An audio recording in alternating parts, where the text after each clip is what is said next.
Well, hello everyone. How are we all? Good afternoon. Hello, welcome everyone. Hello everyone. So this is the March recording for the Women, Wealth and Wisdom, and I'm going to go around and introduce myself and then hand over to the other lovely ladies that are sharing this screen with me. My name is Sheila and I'm a financial planner. My business is called Wealth Forum and I'm proud to be part of Women, Wealth and Wisdom. Over to you, Lana. Thank you, Sheila. Welcome everyone to our March edition. Lana Roos. I'm a residential mortgage broker from Smartline Personal Mortgage Advisors. Hi everyone, it's Mary Chung. Welcome and thank you for listening. Mary Chung from Cora Property and I'm the real estate person in WWW, Women, Wealth and Wisdom. And lastly, my name is May Reyes, Reyes Group Australia, Accounting and Taxations, and I'm the accountant of the WW Group. Welcome ladies. So ladies, it is March 2021. A year ago, we were kind of getting into lockdown and how the world has changed in this post-pandemic world, but we still celebrated this month International Women's Day. And the theme for International Women's Day this month was Choose to Challenge. And I thought that that would make a great conversation for us this afternoon. When you think about that theme, Choose to Challenge, ladies, where do your first thoughts go when you hear this? How about you, Lana?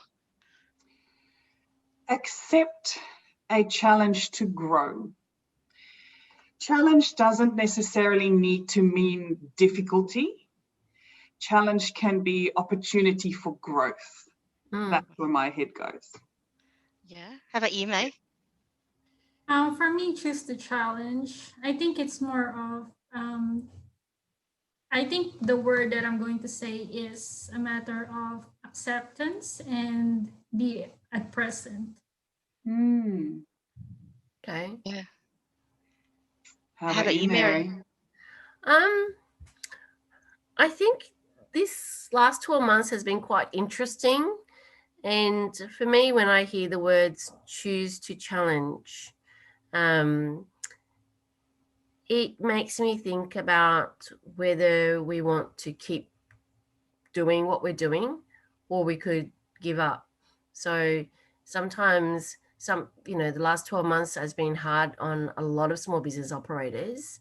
And so sometimes you may find yourself just giving up because it's just all too hard, but choosing to keep going day in, day out, week in, week out, month in, month out.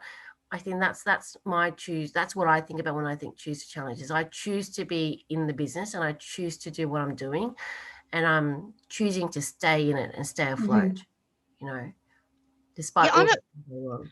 I take it all on board. I think it's hard, like what May was saying, it's so hard to be present and be in that moment and actually accept what's going on right now in some cases. And that whole idea around challenge being difficult, I think, Lana, you brought up that it doesn't have to be difficult. It's more of an acceptance of what has to happen and that progress is progress and growth is growth. I go to choose as well. Like I'm going, okay, what am I actually actively choosing in my life? And how is that occurring as is it occurring as a challenge or is it occurring as something that's pleasurable and happy and something that I have to go through as part of life? So I'm stuck on that word choose. Okay. and that's a challenge in itself because I think we have way too much choice sometimes. And but what do you think what are areas of your life at the moment that are particularly challenging or where there's something that causes you to have to be different to make results happen?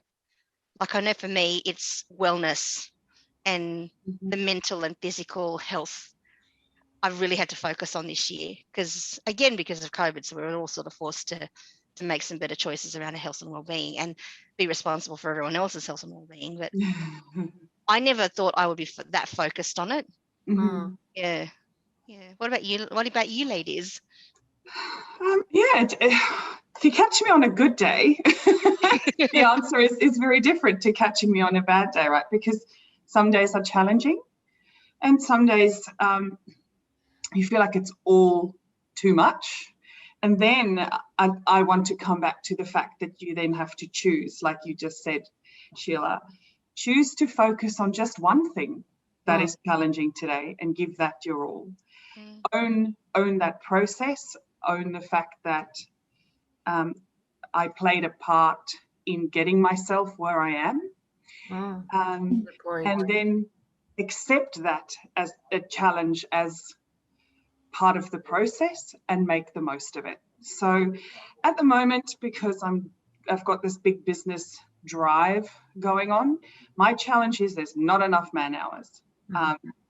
I need to do some personal development in order to be ready to take on a full-time staff member who I will treat like my baby and feel so completely responsible for, and that scares me, more than I can say. So I think that will be the theme challenge for me this year, from a business and a personal perspective, if getting my business ready for this challenge that we're facing, as well as personally not smothering my new little person.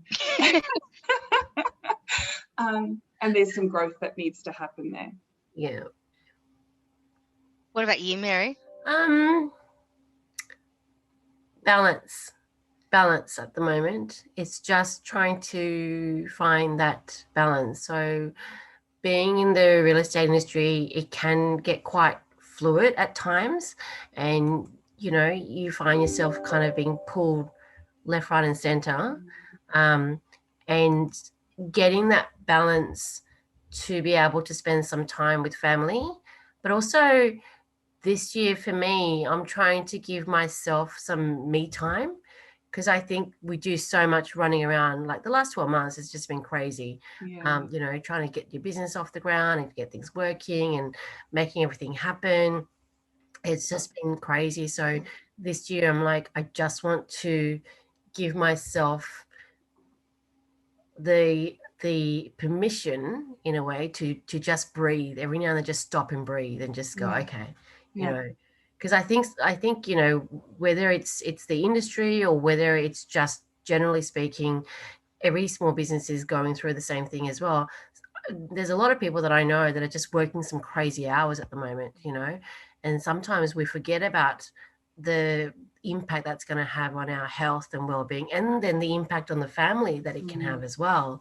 So for me, I think my areas of challenge is going to be family, as well as also saying, give yourself permission to maybe take a couple of hours out in a week and just focus on me. I mean, I might just go sit there and watch Netflix for 2 hours, but that was my choice to do, right?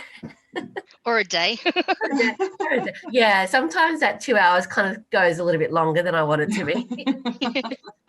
Well, I know, May, I mean, you work in an environment where there are strict deadlines as to when things have to happen, and we've all seen you kind of hustle to get those deadlines met. How are you finding? What are you finding challenging this year? In here, the first coming to my mind, choose the challenge. The challenge of the norms, like what a woman, should be, and on my situations, because I'm single, I'm not married. So, in these particular situations that, at my age, I should be married, I should have kids and things like that. So as a single person who's in her late 30s, choose to challenge is raising, finding a husband, have kids before, due date comes and things like that. So, I choose to challenge that. What I really need to do is not to rush things just because the biological clock is ticking. And people are imposing like what I should be in the stage of my life for marriage and have kids, or people imposing what I'm missing out. My words to them are, here's what I'm enjoying as of this moment. Like being single, I do not need to worry about my husband's opinions, comments, health conditions, and the likes. I have no kids, screaming, demanding, and self-entitled offspring. I got a freedom for myself, more time to have a relationship with myself, a time of peace and tranquility. I choose to have a challenge myself as a single person to focus on what I have rather than focus on what I'm missing out. Oh, that's beautiful. But Do Oh, not good. get me wrong, So good. but I'm against marriage and family. As what my first statement is, I never close my doors for potential marriage and start a family. I'm more aware now of the challenge of married life and family life, and that gives me a choice. And that's my choose to challenge. Oh, that's Okay. awesome. That's amazing. I'm so glad you actually took the conversation there, because this is why I love having you in the group, because you do bring that perspective that's totally different to what Mary and Lana bring as wives and mothers, and myself as a wife. I mean, we've chosen not to have children, but for similar reasons to you, May. And I could very well have easily found myself totally single had I not met the love of my life at 21 and decided this is it, we're getting married, and we'll share life together. But it's just so good because we each represent a different aspect of what it's like to be a woman. Yes. And particularly now, and sometimes I think that I keep going back to that choice as a challenge thing, because sometimes I feel like we put so much pressure on ourselves because we have this choice. And you go back a couple of generations to say our mothers and grandmothers, where there literally wasn't that much choice. Yeah. And you had and sometimes, and my grandmother actually said to me when I was quite young, she goes, "Oh, I can't believe how many choices you guys have. How are you ever going to actually decide what you want to do with your life when there are so many different paths?" And you just have to, you almost don't even have to pick one. You can kind of just go, wow, okay, let's see where life takes us. It's interesting, isn't it? But isn't that wonderful that we've got Yeah. that opportunity to make that decisions? And I think if something happens, like May said, the door's always open to new opportunities and whatever walks into your life. But the fact that, I remember being in a very similar situation as you, May, and having that whole, being Asian, having that whole pressure of, oh my God, you're on the shelf, nobody's going to marry you because you're like 25 or something. I think I was at the time. The biological clock is ticking. You can't have kids when you're like 30. So I remember constantly getting that pressure all the time, and coming home on the weekend to see my parents, and mum and dad would have a guy there waiting for me to go out on a date with. It's like, hi mum, oh, here's somebody. Then they'll be like, oh, here's somebody we want you to go and have a dinner with. And like, who's this person? So I remember all of that. But I mean, at the time I just thought, oh my God, but I was lucky that I met my husband, and we do have, as much as you say, self-entitled. Yes, they are. Absolutely. Absolutely. I've got to try and split my time between my work. Sometimes I find it's evolved around their school drop-off and their school pickups as well, and their sports activities. But it was my choice to make, and I'm glad that I had the opportunity to make the choices that I had the opportunity to do. Yeah, I feel like we are in a very fortunate position to have so much choice.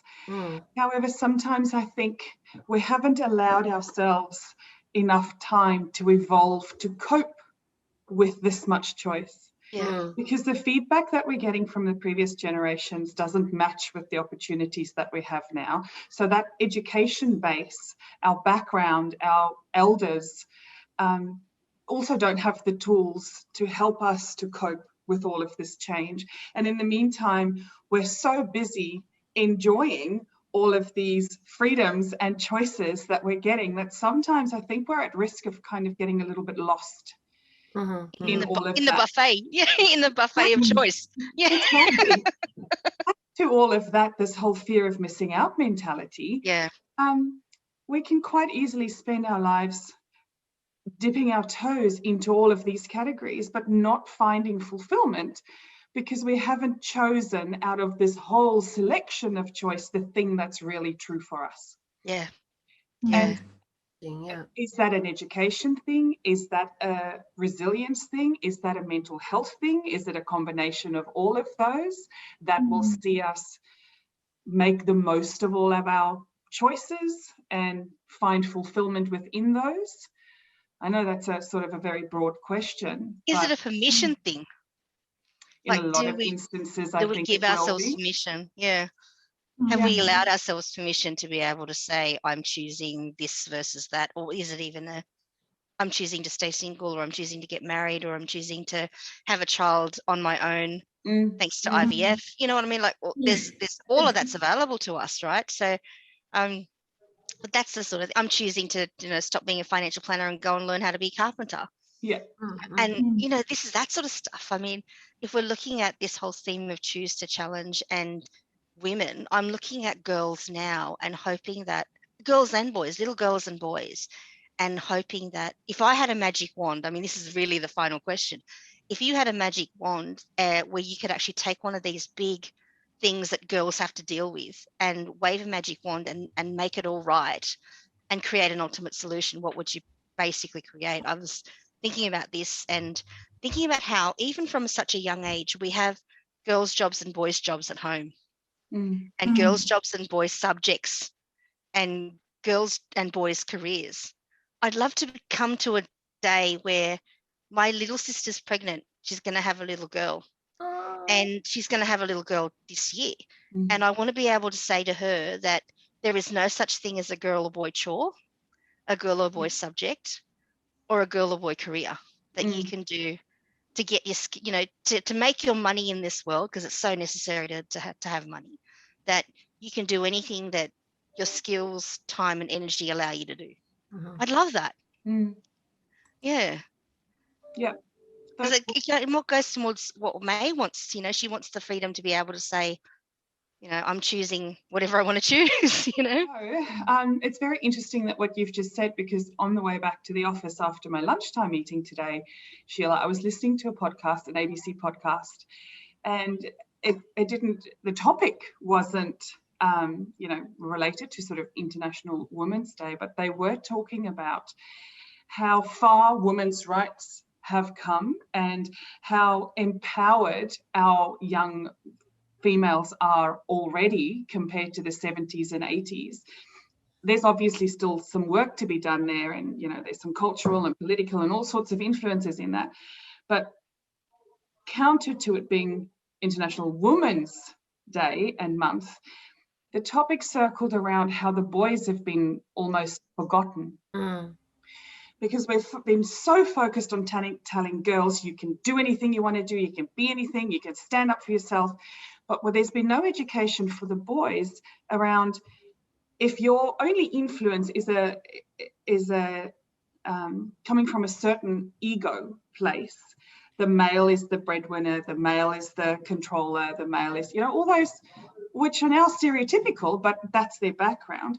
Nobody has guided the boys into a place where they feel okay, where they don't feel emasculated by giving the females this voice. And that is so prevalent with the young boys, not older people, over 55s like they expected.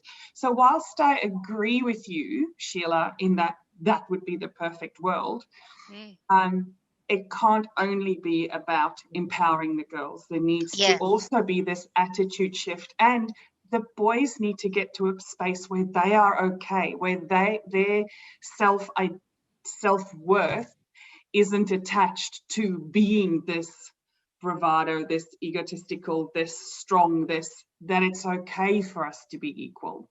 Yeah. I think we're doing brilliant work in the female space, and the boys are being a little bit forgotten. So I would want to see equal education on those topics. That's true. See, Mary, you're a mother of sons. Yeah. How has all of this impacted your boys? Or does it impact your boys? I've always been a firm believer that the attitude of men as they grow up comes from the parents. A huge part comes from the parents, and what they see played out between their mum and dads as well. So in my household, there's no such thing as a girl's chores, boys' chores, because otherwise it'll be all on mummy to do everything. So, it's like they have to vacuum, they have to do the dishwashers, they have to learn how to cook. And I like to think that as they get older, they don't feel there is a gender specific role that they fit into. And that's definitely something that we're trying to demonstrate as well. Both Dave and I work full time. So we both hold our own, and I don't want the boys to kind of think one of us is a breadwinner over the other. Yes, mum is the more disciplined one. I get called the tiger mum, the Asian mum. I don't know what that symbol means, but what that means, but that's apparently the label the boys have given me. And dad's the more easygoing, you know, more flexible one. But I agree with you, Lana. I think there's so much work that's been done around women, for females.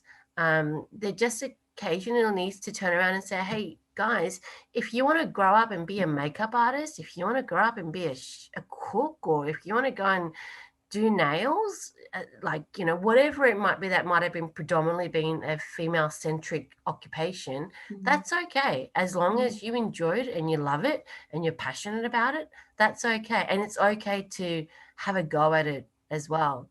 I don't think that kind of opportunity exists for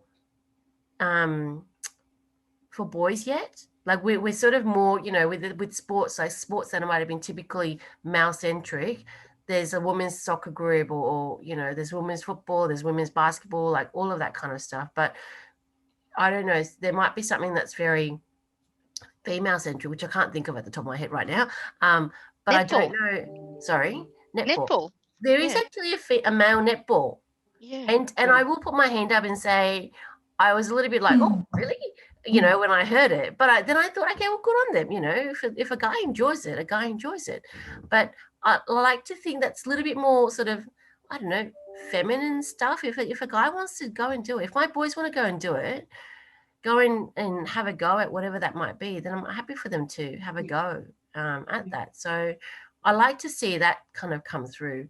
I guess for me, you know, when you talk about a magic wand, I agree with both what you guys have said, Sheila, and what you're saying, Lana, but I think there's also still, what saddens me is there's still parts of the world, you know, I think we're in the Western world and things are so much more, not advanced is not the right word, but more possible accepting and understanding and a little bit more liberated. But there are still cases of women in third world and developing countries that they're still pretty much objectified. They're man's object, right? And that's and that kind of really shocks me that still happens. And I think also for me, I mean, you know, with our event coming up, we're looking at supporting women in domestic violence situations, or they're in women's shelters and things like that. And so to me, that also says, what's going on? If we've got all of this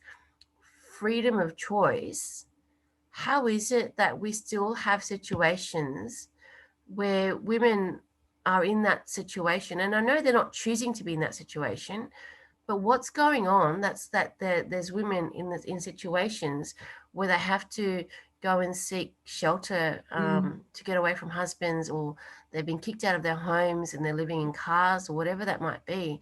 That's something that I really, really hope that, you know, moving forward, our generation, next generation can really look at and go, you know, what's going on here as well. So there's two aspects, I suppose, the Western world and some of the stuff that's going on here, like the women's shelters, domestic violence on women as well. That's always a big thing. And the other component I also think is of developing countries where women are still, you know, considered as a man's possession. God, I'd love to see that being changed before I die. Honestly, that would just make my day. That would just, I'll be able to die in peace when I see that. Wow, that's massive. Yeah. And what about you, May? What would your issue, what would your challenge be, and how would you resolve it if you could resolve it?